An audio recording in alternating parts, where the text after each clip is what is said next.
It's one of those great news, mystifying news stories in our headline story today, our feature story. Great news is we've got an actual podcast award, this beautiful new medium we have, right? It's going to get recognized by the Golden Globes.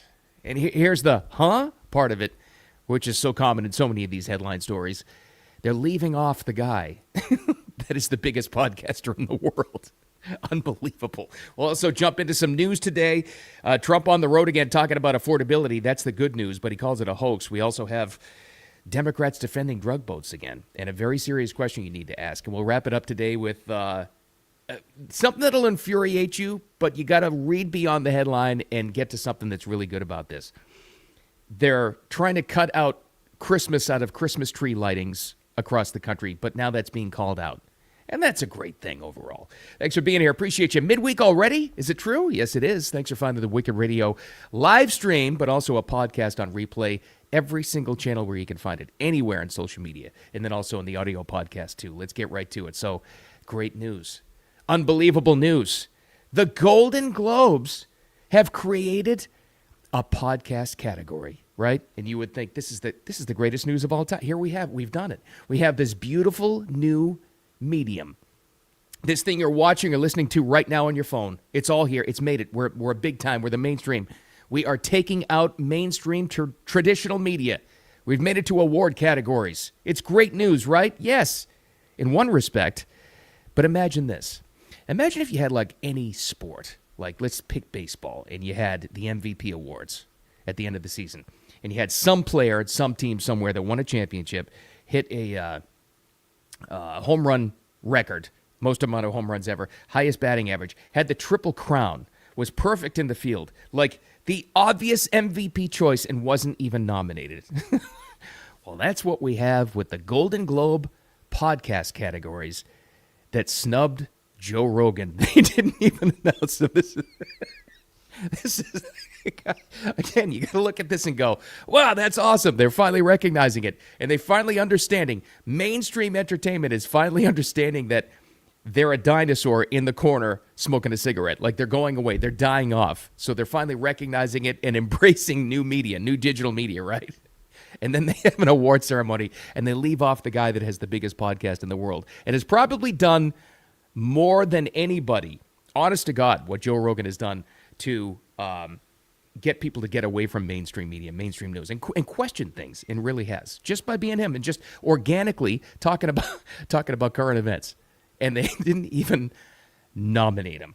Well, Bill, who did get nominated in these new Golden Globe Podcast Awards? Let's see who's on the list when they left off the biggest podcast in the world. Armchair Expert with Dax Shepard. Call Her Daddy. Good Hang with Amy Poehler. The Mel Robbins Podcast. Smartless and Up First. Right. But now this is infuriating, obviously. All combined, all of that, Joe Rogan in one episode would beat them all, obviously. You know the answer to this. You know, it doesn't have to be pointed out to you or anybody else, because if you found me, you understand exactly what this is all about. It's because he dared to question the narrative, so they're never going to recognize him. So the great thing is that they're recognizing, you know, even having podcast awards with the Golden Globes. That's fantastic. But already in its infancy, before they have their first winner, it's politicized and turned to crap. A big steaming pile of crap already. Now that's infuriating. But here's the great news. Harvey Levin from TMZ, God love him, called this out. He was infuriated by this himself. So the Golden Globe nominations are out, and so begins the ridiculous award season. These awards are junk. I mean, it makes absolutely no sense when you look at the new category, podcasts. How is it that Joe Rogan and Theo Vaughn haven't been nominated? Well, I think there's an answer to that. And the answer has to do with this, which is leaning right. And that's the way this goes. If you've ever watched the Academy Awards, when you hear somebody get up on stage and say anything to the left, they get huge applause. When it goes to the right, they get boos or silence. And it's just the way Hollywood works. And I've been around. And it's not going to change. I will say this, no matter what you think of TMZ, he knows. He knows the inside. He knows how it works. He knows them. He knows he's telling the God's honest truth. So you got to take it this way. This is how you got to look at this, I think. This is how I'm looking at this.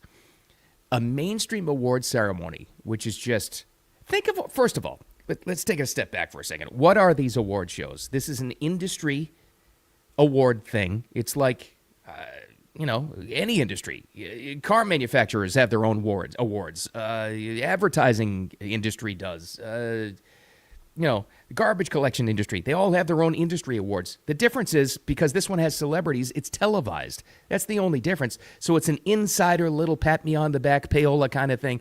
That's what it is. And that's not going to change. Ever is it going to change. This is how you have to look at this. This is Hollywood recognizing that they're a dying dinosaur. It truly is. They recognize this, but they're trying to hold on to it and trying to create something out of this new media that they can't control with their own folks, right? They're trying desperately to grab control of this.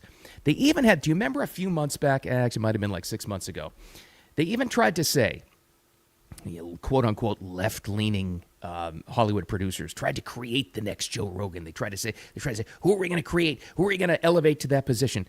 Right there tells you they don't get it. They don't understand exactly what has happened with podcasting and digital media and even independent journalists. Completely, totally, organically coming from what people wanted to see and hear. That's where you can't create it.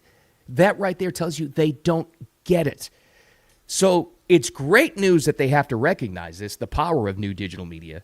But once again, immediately, I'll say it again, immediately before they even announce their first podcast winner, they have turned this into politicized crap, which means, there's the good news, they're going away.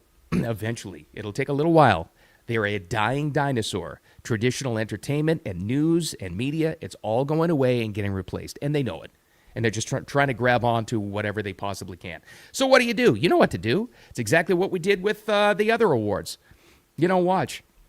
And you stay away. And then the oddball chance that they actually get smart and they start to do things honestly and turn things around, then we'll watch again and they'll get some ratings again. But we'll kill them off too. Unbelievable. It's just amazing. It's just the irony of it is just amazing. Good for Harvey Levin. Good for him. Good on him. God love him for pointing that out. All right, let's get some headlines. What's going on in the news? Trump tour. Trump on the road again. There's something about this. I've said it before. I think we all recognized it.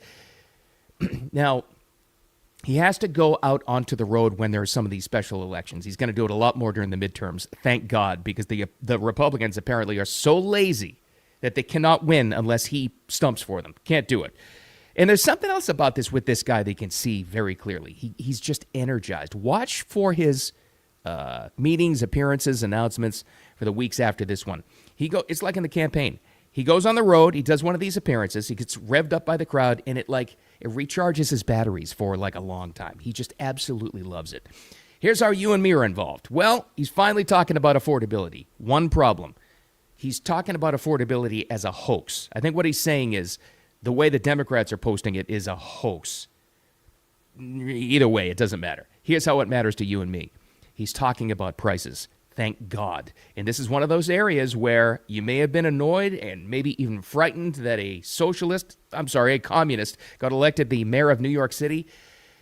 Here's the end result of that. The good thing is it's going to force Trump specifically and hopefully the lazy, dumb Republicans to start talking about prices and doing something about it.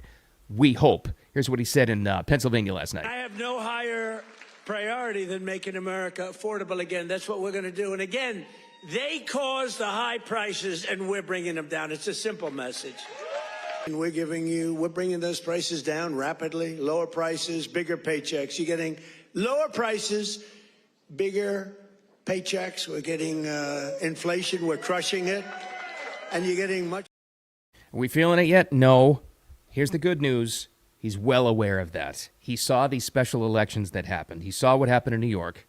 And we said it at the time. We were talking about this and I read your comments. He saw what happened in New York.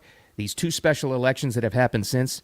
Republicans getting absolutely smoked. And that's what's going to happen in the midterms unless they figure this out and lower the cost of just living, just to be able to live a life. Finally, they understand that and they'll do something about it. That's the good news. whether or not he calls affordability, even that word, a hoax, whatever it is, doesn't matter. As long as they work on lowering prices, that's what's going to work, and that's what's needed, quite frankly. So, good. But watch for that. Watch for the coming weeks what kind of energy he has after this, because he was in prime form as far as Trump goes last night in the Poconos. So, if he's energized from this, you'll know exactly what happened. Also in the headlines, and this is important, the Democrats specifically, but some Republicans, well, come on now, let's just say politicians in general, are once again defending the drug boats.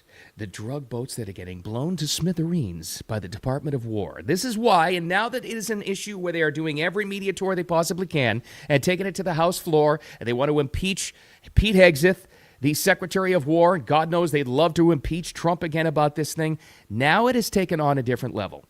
Let's go for a second to Adam Smith. He is a representative. He's in Congress. He represents the state of Washington, one of their districts up there. But here's what he said yesterday. He's not alone, but he's a perfect example of what I'm talking about. Listen to what he says about these drug cartel boats. And why are they defending them is the relevant question. But even worse than that, the notion is that cocaine still could have gotten to the United States. And they're treating that cocaine like it's a weapon. Basically, they're treating that image of those two people on that boat like a situation where, I don't know, you see a car bomb headed towards an embassy or something. Right. Fascinating. Okay, now this is very important. What he said at the beginning part there was like they're treating this cocaine like it's a weapon. First point, they're starting to admit that these are drug runners. They're starting to admit that. What anybody with a half an ounce of common sense realized months ago. These aren't fishing boats, kids, that go that fast, full of blue barrels, full of chemicals, or flat out barrels of cocaine. I don't think they're fishing boats, guys. That was kind of clear to anybody. A child could see that. That's the first part, so they're starting to acknowledge that. But now the conversation, you'll notice, has moved to, well, it's not a threat to the United States. Why could they? Well, I would like to throw this little stat that was just revealed this week. From their own government agencies out back at people like Representative Adam Smith. In the past 7 years, narcotics overdoses have killed more Americans than World War I, World War II, and Vietnam combined. In the past 7 years, narcotics overdoses have killed more Americans than those three wars combined. But it's not a weapon. Why are they treating this like it's a threat to America? Why? Now that they've done this, and this is really important, this is where I come in, because I can say this and you don't have to. I'll say what you're thinking. We'll get it out and we'll vent it out together. Now that they've said this, and they've taken it to the House floor, they've done every media opportunity available. You've got some people who are working on impeaching Pete Hegseth right now. Now that they have done this, it is a completely and totally fair question to ask. Now, at this point. Before, maybe not so much, but now it is. Here is the question. Are these politicians who are defending the drug boats and attacking the thought of blowing them up, are these politicians defending the drug boats, mostly Democrats, but some Republicans, are they getting paid by the cartels, and how much? It's a fair, now, that is a completely and totally fair question. I'll ask it. I don't care. I'll ask the question. It is a complete, and listen to me. Don't ever let anybody in your life or any media talking head, empty suit tell you you're some kind of a non-patriot for asking that question. It is a completely relevant, fair, and poignant question now to ask. Are politicians getting paid off by these drug cartels? There's no other explanation for this. They have to be. There's nothing else to be asked, and it is a completely, totally fair and legitimate question to ask at this point. At this point in the conversation, now that they've gone this far to defend these drug boats, it makes zero sense. Zero. Everybody knows exactly what they are. And why are they going full bore in defending these drug boats and attacking anybody from our military that stops them from coming to the United States? Anybody. Don't let anybody stop you from asking that question. It's totally fair. All right, let's get out of that for a second and go to one of the most interesting stories of the week. Remember, it was last week I was saying that you can feel there's more of a, I don't know, just my own personal interpretation. And some of the comments and reaction I got from you guys, you seem to agree. It just seems like more people are interested in Christmas this year. More, you can call it the Christmas spirit. I don't know, whatever it is. I notice in my own neighborhood, more people than ever are doing light displays, and I just happen to notice that. I also noticed this in retail stores. You see more Merry Christmas signs, in their retail displays, or end caps at like Target or maybe even Walmart. Christmas. For a while there, that was not displayed. They wouldn't say Christmas. They were afraid of offending, I don't know, some awful people. Who the hell knows? I noticed that more and more. Well, it's not everywhere. In fact, there are, the Christmas tree lighting ceremonies, every local yokel market throughout the entire country. Some of them are full-bore Christmas tree displays and all this other stuff, but not everywhere. Some of them still holding on to holiday tree lighting, to be inclusive. Well, by being inclusive, you're automatically cutting somebody out. And in this case, once again, Christians, which has always been the case. So that's still around. And that's annoying. I get it. You may be annoyed by it. And maybe you're offended by that. I don't know, as a Christian. But let me ask you this. Have you ever seen an era where that kind of behavior is being called out so much? Taking Christmas out of Christmas is now being called out by even celebrities like David Spade and Dana Carvey. They have a podcast, speaking of podcasts. David Spade, just the other day on their podcast, was talking about seeing one of these tree lightings at a mall, and they refused to call it Christmas. Now that, on its surface, is the headline. The takeaway is, and what matters is, people like David Spade are calling it out like this. I saw the other day there was a tree lighting ceremony for the Christmas tree in some dopey mall. I don't know. Yeah, sure. But it said tree lighting ceremony, and they were careful not to say the word Christmas during the whole ceremony. I'm like, why? Why can't? So it's just a tree, and you go. I would understand if you said they're doing the tree lighting at the Grove or whatever. You go, okay. Mm-hmm. We're taking a beating down in Africa. It's like, this is not the year to be Christian. I will tell you that. That's for sure. Yeah, there's a lot of that going on. A lot of that is tough. So let's go back to the tree. We can call it a Christmas tree. I'm still going to go to these malls. The first feature story we had here about the Golden Globes snubbing Joe Rogan in their podcast awards, which still blows my mind. This is why it's so important that we have these kinds of podcasts. If Dana Carvey and David Spade didn't have this podcast, where it's different. These aren't snippets of interviews. You're doing an hour, you're doing 20 minutes like me, you're even doing 10 minutes or just quick little videos. Eventually, the truth comes out in how you feel about things. If this was 5 years ago, are those two sitting there doing a podcast and recording it and publishing it, are they saying that? I don't think so. I really don't. So that's the good news. The fact that they're still trying to cut Christmas out of Christmas sucks, and it still happens. But take it as good news, guys, because that's being called out now by people like that. Why? Because we have this beautiful new digital media source that is eventually killing off traditional media, and it's so good. Despite the fact that they're trying to, have their own award shows and somehow cut off Joe Rogan out of it. I still can't believe that. You know what to do. Take it for what it is. Question everything and put your common sense to this kind of thing, and you can see through all of it. That's why they're so afraid of this new digital media. That's exactly why. But it's a great thing. Take it for what it's worth. Thanks for finding me. Speaking of new digital media, audio podcast, wherever you like to get those, all the platforms, just download, subscribe. I think on Spotify you have to press like, whatever it is.